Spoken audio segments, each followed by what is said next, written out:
2025 आधा बीत चुका है। हर साल की तरह इस साल भी कुछ अच्छी फिल्में आई और बहुत सी खराब फिल्में आई। खराब फिल्मों पर बात फिर कभी, अभी जरा अच्छी फिल्मों के बारे में जान लेते हैं। ये 10 फिल्में अलग अलग भाषाओं की हैं और बढ़िया है। वीडियो देखने के बाद हमसे ये जरूर शेयर कीजिए कि आपने इनमें से कितनी देख ली हैं।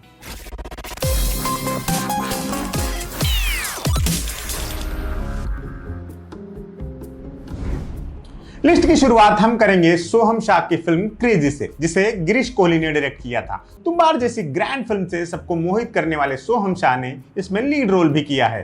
क्रेजी कहानी है अभिमन्यु सूद नाम के एक सर्जन की, जिसे पता चलता है कि उसकी बेटी का किडनैप हो गया है। फिर पूरी फिल्म में उसकी वक्त के साथ रेस लगी रहती है। कहानी में कई सारे ट्विस्ट भी आते हैं और अंत में जो रहस्य खुलता है उससे आप चौंकते तो है ही, इमोशनल भी हो जाते हैं। क्रेजी एक बढ़िया टाइट थ्रिलर फिल्म है जिसे देखना तो बनता है। सोहम शाह का एक और उम्दा काम प्राइम वीडियो पर अवेलेबल है।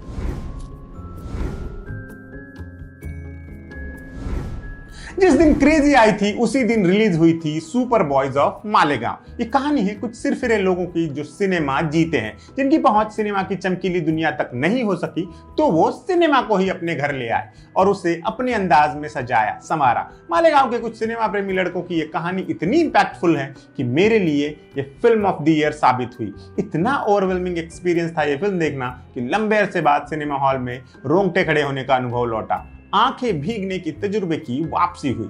दिल भर आना क्या होता है इसका शिद्दत से एहसास हुआ। कमाल का सिनेमा। अगर आपने अब तक रीमा कागदी का ये मास्टरपीस नहीं देखा है तो बहुत कुछ मिस कर रहे हैं आप। प्राइम वीडियो पर फिल्म मौजूद है, देख डालिए।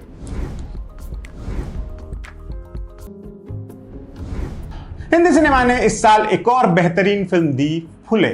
कुछ फिल्में ऐसी होती है जिन्हें महज इसलिए देखा जाना चाहिए कि वो बनी है। फुले ऐसी ही एक फिल्म है। महात्मा ज्योतिराव फुले और उनकी पत्नी सावित्रीबाई फुले की ये कहानी न सिर्फ इंस्पिरेशनल है बल्कि हमें उन चीजों की कदर करना भी सिखाती है जिन्हें हम ग्रांटेड ले लेते हैं। ज्योतिबा फुले कथित शूद्र जाति में पैदा हुए। समाज की सो कॉल्ड अपर कास्ट लोगों ने उन्हें और उनकी पत्नी को कदम कदम पर सताया। उन दोनों ने इससे निपटने के लिए अपनी शिक्षा को हथियार बनाया। न सिर्फ खुद की लड़ाई लड़ी बल्कि कईयों को लड़ने के काबिल बनाया। चाहे छुआछूत मिटाने की कोशिशें हो या लड़कियों को तालीम देने की मुहिम, दोनों पति पत्नी इस दुनिया के लिए वो मिसाल पेश कर गए जिसके कर्ज को सिर्फ महसूस किया जा सकता है, उतारा नहीं जा सकता। ये फिल्म इस साल की ही क्या दशक भर की अच्छी फिल्मों में जगह बनाने लायक है। हालांकि अभी ये फिल्म किसी OTT पर नहीं है, लेकिन जल्दी ही आ जाएगी।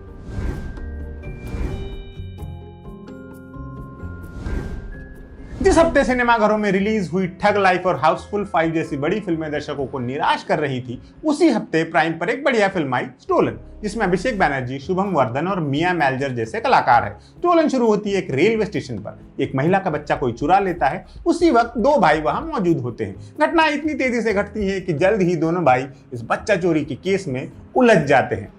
ये दो लोग बच्चे की मां के साथ मिलकर बच्चे की तलाश में भटक रहे हैं और इस भटकन के माध्यम से पर्दे पर अनफोल्ड होती रहती है एक सर्वाइवल थ्रिलर फिल्म जो आपका लगाया वक्त जाया नहीं जाने देगी। इसमें मॉब लिंचिंग के सीन्स इतने रियलिस्टिक हैं कि आपको डरा देंगे। कुल मिलाकर स्टोलन एक अच्छी थ्रिलर फिल्म है जो घिसी पिटी फॉर्मूला फिल्म मेकिंग से कुछ अलग परोसती है। प्राइम पर अवेलेबल है। आमिर खान की सितारे जमीन पर के बिना ये लिस्ट अधूरी होगी। ये कहानी है गुलशन अरोड़ा नाम के एक बास्केटबॉल कोच की जो कई सारे मुगालतों और पूर्वाग्रहों का मारा हुआ है, साथ ही थोड़ा गुस्सैल भी है। एक कांड के बाद जज साहिबा उसे कम्युनिटी सर्विस का आदेश दे देती है। उसे डिफरेंटली एबल्ड बच्चों को बास्केटबॉल सिखाना है। बेमन से सजा समझकर शुरू किया ये टास्क कैसे उसकी जिंदगी और बच्चों की भी जिंदगी बदल देता है, यही है सितारे जमीन पर। यह फिल्म आपको हंसते हंसाते कई गंभीर बातों से परिचित भी कराएगी और कुछ सिखाएगी भी। इसमें वो तमाम एलिमेंट्स हैं जो इसे एक परफेक्ट फैमिली वॉच बनाते हैं।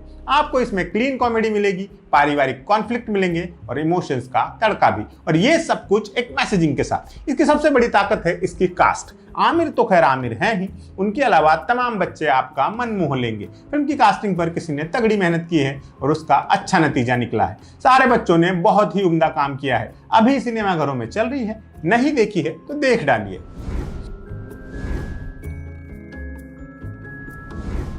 लिस्ट में अगले नंबर पर है मलयालम फिल्म रेखाचित्रम। ये एक मिस्ट्री क्राइम ड्रामा फिल्म है जिसे जोफिन टी चाको ने डायरेक्ट किया था। फिल्म की कहानी 2 टाइमलाइंस में चलती है। बरसों पहले एक फिल्म के सेट से एक लड़की गायब हो गई थी, उसका फिर कभी पता नहीं चला। आज के दौर में एक पुलिस वाला किसी और केस को सॉल्व कर रहा है, लेकिन इसके तार उस बरसों पुरानी घटना से जुड़े हैं। वो अपनी जिद और मेहनत के सहारे सारे रहस्यों पर से पर्दा उठाने में कामयाब रहता है। फिल्म में लीड रोल आसिफ अली ने किया था, जो मलयालम सिनेमा का एक बड़ा नाम बनते जा रहे हैं। ये फिल्म पहले सिनेमाघरों में और बाद में OTT पर खूब चली।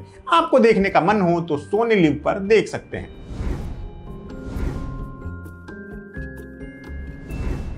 सातवें नंबर पर एक और मलयालम फिल्म है पोन्नमैन। ये एक ब्लैक कॉमेडी थ्रिलर फिल्म है जिसे ज्योतिष शंकर ने डायरेक्ट किया था। इसमें बेसिल जोसेफ ने लीड रोल किया था, जो अपनी वर्सटाइल फिल्मोग्राफी के लिए जाने जाते हैं। ये कहानी है अजेश नाम के एक आदमी की, जो दुल्हनों की शादी के लिए कीमती सोनों के गहने उधार देता है। लेकिन जब एक दुल्हन का क्रिमिनल पति सोना हड़पने और उसे हमेशा के लिए चुप कराने की साजिश करता है, तो अजेश की जिंदगी में भूचाल आ जाता है। पोन्नमैन को क्रिटिक्स और जनता ने भरपूर प्यार दिया। फिल्म ने बॉक्स ऑफिस पर भी अच्छा प्रदर्शन किया। देखना चाहें तो हॉटस्टार पर अवेलेबल है। ट्रेजेडी में भी कॉमेडी और मनुष्यता कैसे उपजती है, ये देखना हो तो इस साल आई तमिल फिल्म टूरिस्ट फैमिली जरूर देखिए। ये श्रीलंका से विस्थापित होकर भारत आए एक परिवार की कहानी है। ये परिवार चोरी छुपे इलीगल तरीके से भारत में है और तमिलनाडु के चेन्नई शहर में पकड़े जाने के खतरे के जेरे साया रह रहा है। यहाँ रहते हुए ये परिवार चुनौतियों से कैसे निपटता है और अपने आसपास के लोगों को अपना मुरीद बनाने में कैसे कामयाब रहता है, यही फिल्म का मेन प्लॉट है। ये इतनी स्वीट फिल्म है कि आप इसे लंबे समय तक याद रखेंगे। इसमें गुदगुदाने वाली कॉमेडी तो है ही, आंखें भिगोने वाले इमोशनल सीन्स भी है। देखना चाहते हैं तो जियो हॉटस्टार पर अवेलेबल है।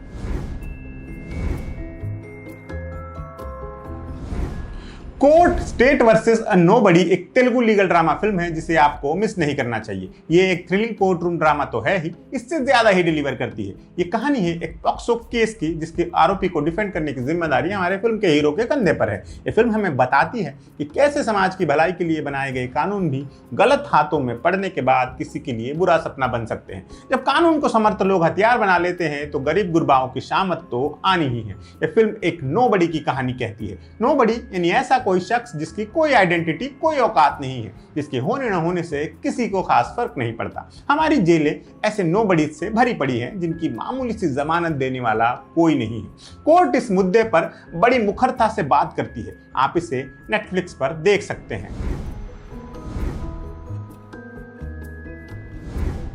हमारी लिस्ट में आखिरी एंट्री है कन्नड़ा फिल्म मिथ्या। मिथ्या कहानी है 11 साल के लड़के मिथुन की, जो अपने पेरेंट्स की अचानक हुई मौत को समझने और स्वीकार करने की कोशिश कर रहा है। हालात तब और मुश्किल हो जाते हैं जब उसके परिवार वाले उसकी कस्टडी को लेकर आपस में उलझ जाते हैं, जबकि उसके पिता की मौत से जुड़े सवाल अब भी अनसुलझे हैं। फिल्म मिथुन यानी मिथ्या की उस कश्मकश को दिखाती है जब उसे नया घर, नए दोस्त बनाने की चुनौतियों का सामना करना है। मिथ्या को समीक्षकों ने बहुत सराहा। इस फिल्म के स्पेशल शोज हुए और फैन ग्रुप्स बने। देखना चाहें तो प्राइम वीडियो पर अवेलेबल है।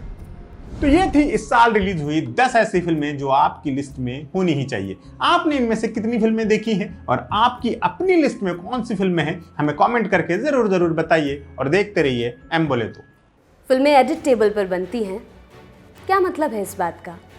क्या करता है एक फिल्म एडिटर? एक्टर्स जो सुंदर सुंदर कपड़े पहनते हैं, उनके पीछे किसका दिमाग और मेहनत लगी होती है? म्यूजिक कंपोजर तो समझ में आता है, लेकिन ये साउंड डिजाइनर क्या करता है? एक आर्ट डायरेक्टर का फिल्म के बनने में क्या रोल होता है? आर्टिस्ट लोग ये जो पुलिस, डॉक्टर, वकील वगैरह की वर्दियां पहनते हैं, वो आती कहाँ से हैं? एक असिस्टेंट डायरेक्टर फिल्म के सेट पर क्या क्या और कैसे करता है? कौन तय करता है इस वाली फिल्म में ये वाला रोल इस एक्टर से करवाना है? एक्ट्रेस का मेकअप और हेयर देखने वाले आर्टिस्ट को किन समस्याओं से जूझना पड़ता है? हीरो की जगह अपनी जान जोखिम में डालने वाले स्टंट डबल्स कितने खतरे में जीते हैं? क्या आप भी उन लोगों के बारे में जानना चाहते हैं जो अक्सर पर्दे के पीछे रहते हैं, लेकिन जिनके बिना फिल्में बन ही नहीं सकती? सिनेमा मेकिंग के अलग अलग डिपार्टमेंट्स को डेडिकेटेड हमारी सीरीज सिनेमा वाले में हम आपको इन्हीं लोगों से रूबरू करवाएंगे। ज़रूर देखिए सिनेमा वाले, ओनली ऑन एम बोले तो।